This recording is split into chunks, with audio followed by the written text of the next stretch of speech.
Meus queridos amigos, amados irmãos, que a graça e a paz de nosso Deus e também do seu Filho amado Jesus Cristo esteja com todos vocês. Hoje nós vamos comentar sobre promessa e obediência. É a temática da quarta lição, que será estudado no domingo de manhã das lições da Escola Bíblica Dominical da CPAD. Obediência, ela é um princípio que está relacionado com Deus.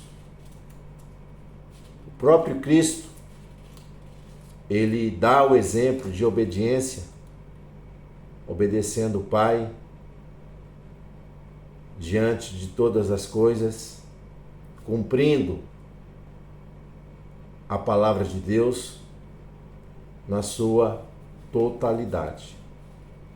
Então, são dois termos que estão interligados: promessa e obediência. Obediência é fruto de um coração grato, um coração regenerado,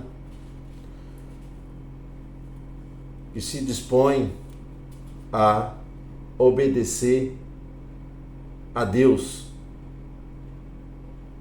diante de qualquer circunstância. Temos alguns exemplos bíblicos. Abraão, ele obedeceu a Deus quando Deus pede aquele sacrifício lá no Monte Moriá. Nós vamos ver que ele demonstra uma obediência, uma fidelidade a Deus. Temos também Daniel, quando ele é levado para a Babilônia, se propõe obedecer a palavra e não se contamina ali com um estilo de vida contrário àquele da qual ele havia aprendido dentro da cultura do seu povo.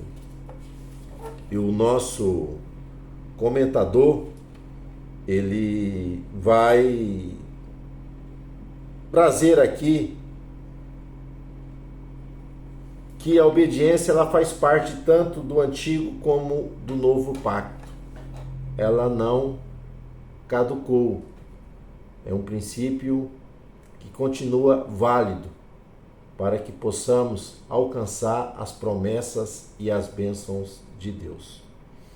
Ele começa demonstrando aqui relacionado à aliança, ao pacto que Deus fez com a nação hebreia, o povo israelita.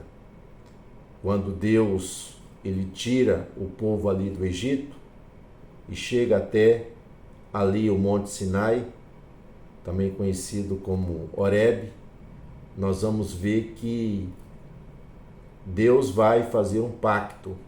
O que é um pacto? É uma aliança, é um acordo que é realizado entre duas pessoas no comprometimento de realizar determinada coisa. E Deus, quando ele resgata, ele liberta, ele salva o povo israelita ali do cativeiro, ali do jugo, da servidão, ali no Egito, ele leva para que o povo venha ali habitar ali na terra prometida, a terra de Canaã, a qual Deus havia prometido a Abraão, Isaque e Jacó, que seria dele e dos seus descendentes. Mas Deus queria fazer do povo hebreu o quê? Uma nação sacerdotal, de um povo exclusivo, que adorasse a Deus, que revelasse às outras nações os benefícios de servir um Deus verdadeiro, um Deus justo, um Deus reto, um Deus misericordioso, Criador de todas as coisas. Então, Deus faz essa aliança ali em Horebe com o povo, aonde o povo ele se compromete em obedecer o quê? Os mandamentos, a lei de Deus. Porém, mesmo diante de uma promessa, nós vamos ver que o povo ele é infiel. Eles foram idólatras. Construíram o bezerro de ouro. Eles foram murmuradores durante a peregrinação ali no deserto. Foram ingratos com aquilo que Deus estava fazendo, porque desejou as coisas lá do Egito. Nós vamos ver que quando eles acampam lá em Moabe, nós vamos ver que o povo se contamina com a prostituição, com os deuses ali dos moabitas. E eles quebram o quê? Essa aliança porque eles não obedecem. Então Deus tinha uma promessa de levar o povo à terra de Canaã. Porém, aquela geração de 20 anos para cima, eles não entram ali na terra prometida, por causa da desobediência, de não cumprir essa aliança que Deus estabeleceu ali através da lei, através do sistema de culto ritualista. Nós vamos ver que o povo eles quebram esse pacto. Lá na frente, alguns anos se passam, cerca de 39 anos haviam se passado, e aquela geração de 20 anos para cima, com exceção de Caleb e Josué, que vão entrar na terra prometida, perece no deserto. Então uma nova geração vai se levantar e um novo pacto, novo no sentido de ter algumas acréscimo a mais ali, porque vai ser uma repetição do antigo, mas adaptando aquela geração ali para a herança que eles haveriam de receber. Esse novo pacto ali no monte, nas terras de Moabe, ali, nas campinas de Moabe, nós vamos ver que essa nova geração será feito que o novo pacto, da qual dependeria o que da fidelidade do povo para alcançar as bênçãos de Deus. Então, em Deuteronômio, nós vamos encontrar, Deus propondo a vida e a morte,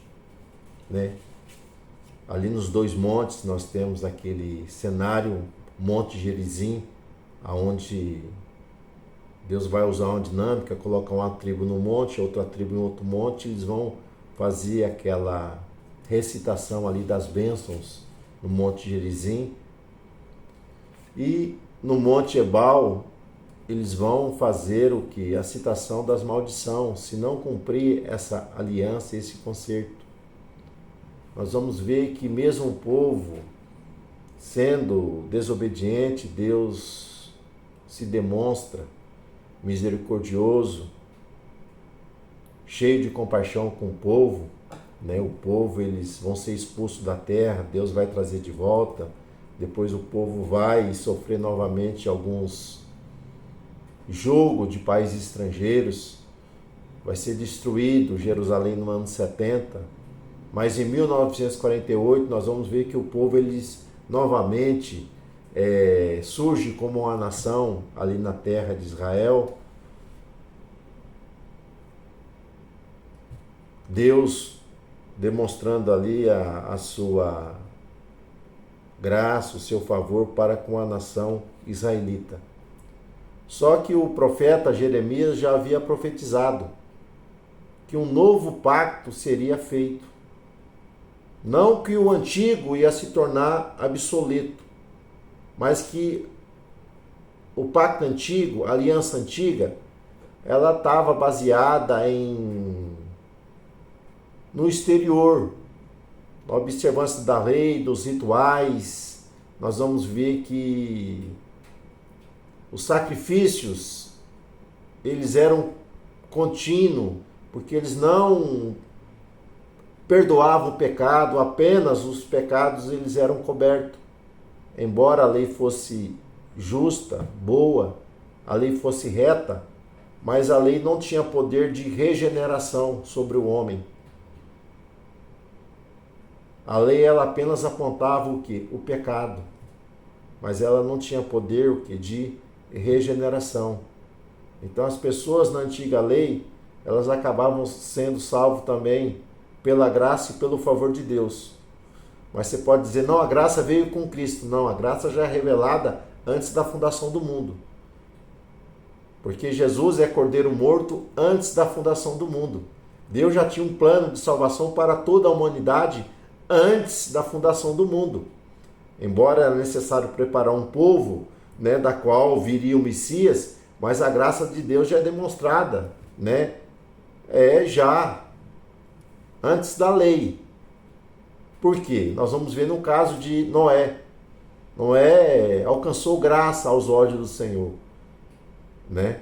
Então a graça é estendida a Noé, aos seus filhos, eles são salvos.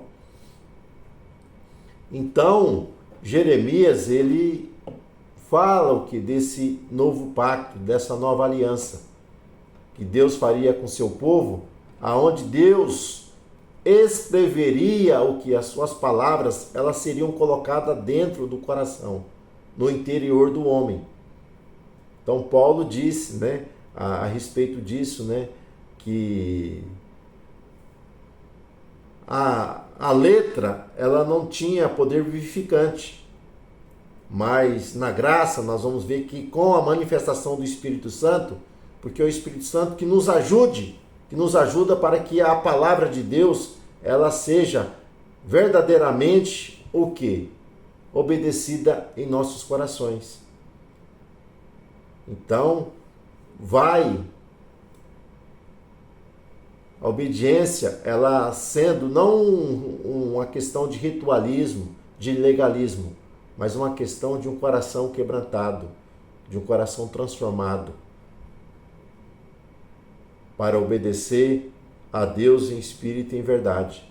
Então o profeta já havia profetizado, e nós vamos ver que esse novo concerto, ele é estabelecido através de Jesus Cristo. Aonde nós vamos ver que Jesus traz o que? Uma nova aliança. Não é que a antiga ela foi revogada. É que a antiga não tinha poder salvífico, não tinha poder de transformação. Mas uma nova aliança, ela seria feita. A antiga ficou apenas obsoleta, no sentido, né, de não ter mais rituais, não ter mais só uma aparência interior, porque a hora é chegada e que os verdadeiros adoradores adoram o Pai em espírito e em verdade. Então, Jesus, ele oferece um sacrifício perfeito, válido por toda a eternidade. Os sacerdotes que havia na antiga aliança, eles eram temporais. Era necessário que outros se levantassem, porque, né, nós vamos ver que a morte chegava e eles não tinham perpetualidade, eles não perpetuavam ali. Era necessário que um novo se levantava. E esse sacerdote, ele precisava se condoer e se identificar com o povo. Mas Jesus fez um sacrifício perfeito. E ele está agora o quê? À direita do Deus Pai para interceder para com todos os homens. Então havia o quê? Mediadores entre Deus e os homens, que eram os sacerdotes, sumos sacerdotes ali da lei. Mas agora já não há, todos nós temos livre acesso ao trono da graça, porque nós temos um mediador junto ao Pai, no céu, que intercede por nós. E o sangue de Jesus Cristo nos purifica o quê? De todo o pecado. Então a lei e a graça, elas andam junto. Não a lei ritualista, cerimonialista, isso aí ela foi extinta. Só que a ética, o caráter moral da lei continua válido. Jesus não disse, né? A lei ela se resume em duas coisas. Amarás a Deus de todo o teu coração, de todas as tuas forças, de todos os teus pensamentos, e amarás o teu próximo como a ti mesmo. Então, a lei se resume nisso. Se resume no amor. Embora a lei apontasse o pecado, não tinha um poder de regeneração. Mas no novo pacto, sim. O sangue de Jesus Cristo tem todo o poder e o Espírito Santo, ele regenera os homens, levando os homens a se tornarem o que? Uma nova criatura, tendo que um novo coração. Então o Espírito Santo, ele nos ajuda nessa nova aliança a obedecer a Cristo, a cumprir a lei do Evangelho o que? Em nossos corações. Então nós temos o que? Um mediador e nós temos um ajudador, um consolador que está conosco. E nessa nova aliança nós vamos ver, meus irmãos, que há as bênçãos relacionadas à obediência. Então, porque o reino de Deus não é comida nem bebida, mas é justiça e paz e alegria no Espírito. Então, nós vamos ver que as bênçãos relacionadas à nova aliança. Jesus disse, bem-aventurados que têm fome e sede de justiça, porque eles serão fartos. Então, as atitudes, as ações, elas precisam demonstrar o que? O caráter de Cristo sendo refletido através das nossas vidas. Então traz paz, né? Uma paz verdadeira. Não é uma paz onde há uma ausência de conflito, não. É uma paz que nos leva a uma comunhão perfeita com Deus e mesmo diante das tribulações, diante da angústia, nós possuímos essa paz que vem do alto, essa paz que está em Cristo. É alegria no Espírito Santo. A alegria que o mundo oferece é uma alegria efêmera, passageira, que ela está apenas nas coisas. Mas a alegria que vem do Espírito é uma alegria transbordante. É uma alegria que nos dá esperança. É uma alegria da qual a graça e o amor de Deus é manifestado nos corações daqueles que creem. Então, uma nova aliança, ela foi realizada, mas assim como na antiga, a nova, é necessário a obediência. A obediência à palavra de Deus, a obediência à sua vontade, que nós possamos em tudo aguardar os mandamentos do Senhor. Porque Jesus disse, se me amais, guardareis os meus mandamentos. Então guardar é obedecer, é praticar a verdade do Evangelho. Então que Deus nos ajude, meus irmãos, a verdadeiramente a seguirmos a verdade do Evangelho na nossa jornada. Que Deus vos abençoe. Até uma próxima oportunidade, Deus assim permitindo.